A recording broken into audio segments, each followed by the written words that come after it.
28th, 2022, and it is a great day to be alive and well. Thank you for joining me today.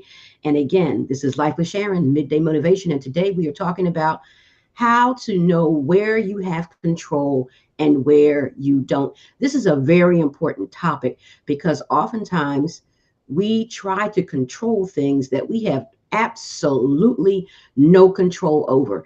And that causes us great frustration. And it can ruin relationships.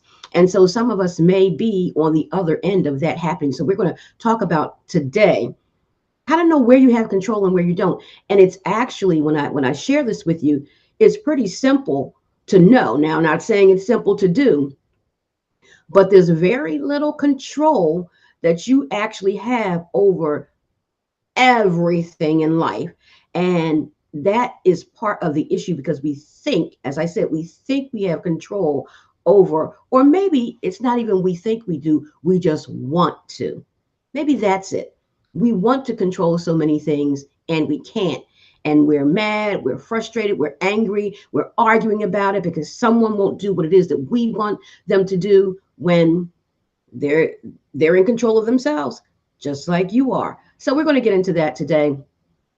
And hopefully you'll walk away with some nuggets to help you to know where you have control and where you don't. So if you're trying to control things that you don't have control over, hopefully today's lesson, today's message will help you move in a different direction, a more positive direction, a better direction. So therefore your relationships can get better. But before we get into the heart of the matter, please subscribe to the channel, like the page, share the feed, and also click the notification bell so you'll be notified whenever we're on Full Light Communications. So today, how to know where you have control and where you don't. There's an author, Stephen Covey. He has since transitioned. He's been going for a little while, but he's written many books. Look him up. Great information. And 7 Habits of Highly Effective People. He talked about control, and he put a formula together. E plus R equals O. The E stands for event, plus the R equals the response, and the O equals the outcome. E plus R equals O. Event plus response equals outcome.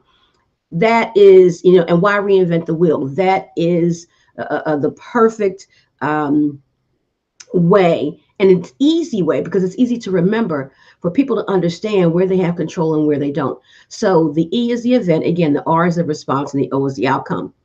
The R, that's where you have control. The E, the event, you have no control over events in life. And events could be the weather, events could be people, events could be situations, right? Anything outside of yourself is an event. The outcome, that's obvious. That's whatever outcome we want. You want a negative outcome, that R where you have control, respond negatively. You want a positive outcome, that R where you have control, respond positively. And I use positively and negatively as catch-all words, but you understand what I'm saying. So recognizing our response to events, situations, everything, our response to life, basically, is the only thing we have control over. So picture it. You're talking with someone and they disagree with you. You have a choice in whether you're going to argue with them because they disagree with you when they have the right to have their opinion, right, wrong, or indifferent. They have the right to it just like you do. But are you going to get mad because they disagree with you? Or are you going to share your opinion and just disagree with them? So for instance, my friend or whoever I'm talking to, they share their opinion. I was like, oh, you know what? I get it now. I see how you think because they said it and they say describe it a little bit. So now I have an understanding. You know what? I get what you're saying. However, my opinion is different. My opinion is, and then I go on to share my opinion. So now we just disagreed without being disagreeable. I heard what they said and even understood now that they have shared their line of thinking with me. I happen to disagree with that line of thinking, and that's okay because we're different people and more than likely we're going to think differently from different cultures, different races. We're raised by different people, different eras, whatever. There's a lot of differences. So why do we think we're going to agree on everything? Probably going to disagree on most things. And again, it's okay. Give yourself permission to disagree. It's just how you disagree. It doesn't have to be an argument. Allow others to have their own opinion and allow yourself to have your own opinion. And so now, by responding, by just sharing my thoughts, my views, my opinions, without arguing about it or being mad that the person's view does not represent mine or is not the same as mine, again, give that person permission to be different than you, because that's the reality. And so now, when I'm just responding by sharing, my outcome is going to be more positive. And the positive outcome in that is that we just had a dialogue. We communicated effectively. You heard me, I heard you. And we walk away with our relationship intact. That's the positive. And the opposite is true. If I am such a person where now you shared your opinion, I'm like, well, that's wrong. How can you think that? You know, the whole body language, the head nodding, and then in the arguing and the tone of voice, the aggressiveness in my speech. Well, that's going to get a negative outcome, because now this other person is not going to like that, right? And it's going to cause tension in our relationship. And that's a negative. So how you respond to everything in life, how you respond to that situation in the workplace that you didn't like, how you respond to people that you don't like, how you respond to everything is the key. Your word choice in how you communicate is a response. You have a choice over the word you choose. You have a choice in how you speak to people.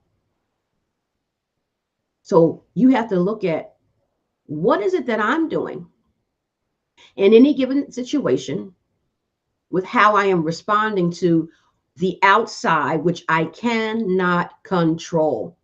You have to get that in your mind. You can't control these other entities, these other events, these other people, these other situations. You don't have control. Your response is where you have control.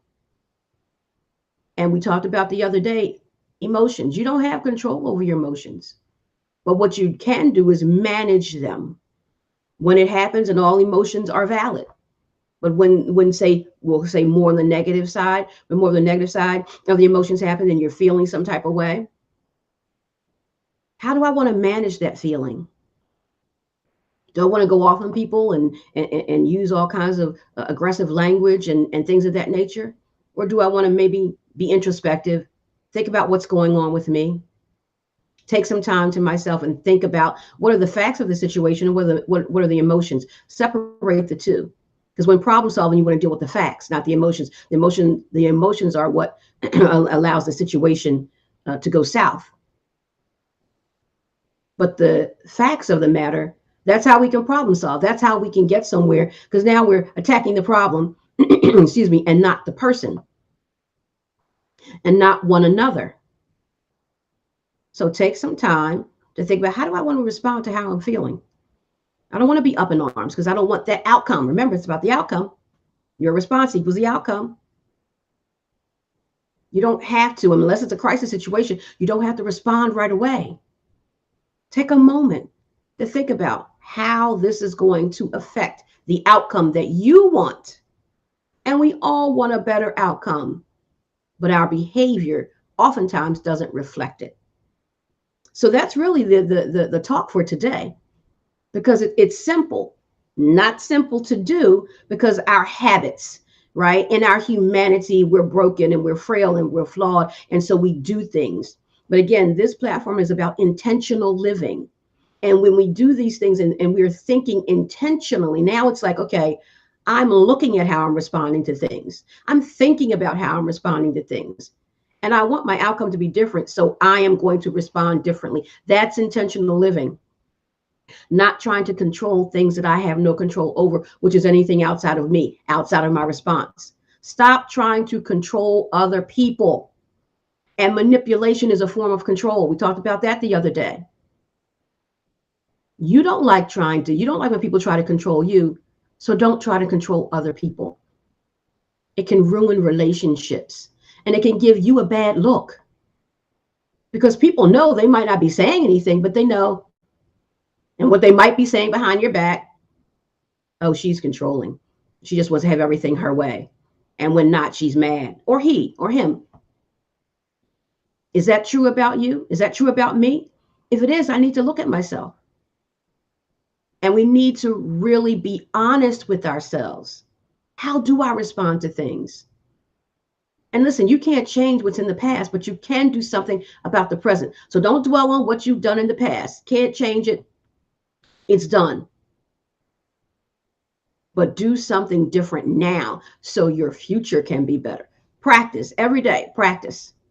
Just like you have been whatever way you are now, that's because you practiced it.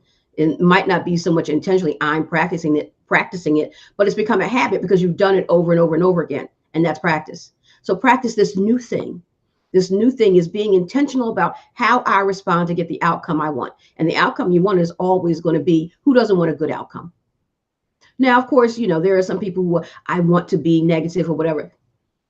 That's a problem. We're not talking about that. You need to seek help if you want a negative outcome and want to be mean to people. That's an issue there. You need to seek therapy for that. But those of us who just recognize that, sometimes my response just is not up to par. I got to look at myself and change that because that's where I have control. So take the control in your response to make sure you get the best outcome possible. And sometimes that means taking one for the team because it's not who's right, it's what's right. What's right for this given situation? And so sometimes then I'll need to take the high road, regardless of whether I am right or not. It's not about being right. It's about what's right in this situation. And I can humble myself to do what's right in this situation so the outcome can be better for the greater good, for the good of both of us, not just me being right. We know we want to be right a lot of times, and a lot of times we might be right. But that's not the crux of the matter when we look at the big picture. You want to keep this relationship intact. We want to be able to move forward together peaceably. So sometimes if I have to bite the bullet, or if I take the high road, which I think is the best road, now we both grow. But if I get down in the dirt with you, that's not a good look for either one of us. And now I've just allowed you to control me because I've stooped to your level. Not doing it. Not doing it. My response should always raise the bar. And that's what another thing this platform is about. It's about raising the discourse so we can have better relationships and better outcomes in every situation. But that involves intentional thinking and intentional behaving. But if you join me and you go on this journey with me, you'll learn tools and strategies to do just that. And you will see that some of your outcomes, and many of your outcomes, may be better than what you've gotten in the past. So these are just some tips, some information and education. This is not therapy. I am not your therapist. I am a therapist, but I'm not your therapist. So these are just tips, information, and education to help along the way. So that's my show for today. That's where you can take control and where you cannot. Join me tomorrow when we talk about 5 ways to get the outcomes that you want. 5 ways to get the outcomes that you want. That's tomorrow's show. Join me at 12:30 for another live episode of Life with Sharon, Midday Motivation. Don't forget to subscribe to the channel, like the video, click the notification bell. And if you have any comments, I appreciate you writing them in the feed, even after the show is over. Thank you for those who watched live. Thank you for those who watched during the replay. Whenever you watch, the information is always relevant. And I appreciate you and I love you. God bless you. Have a God day. Shalom.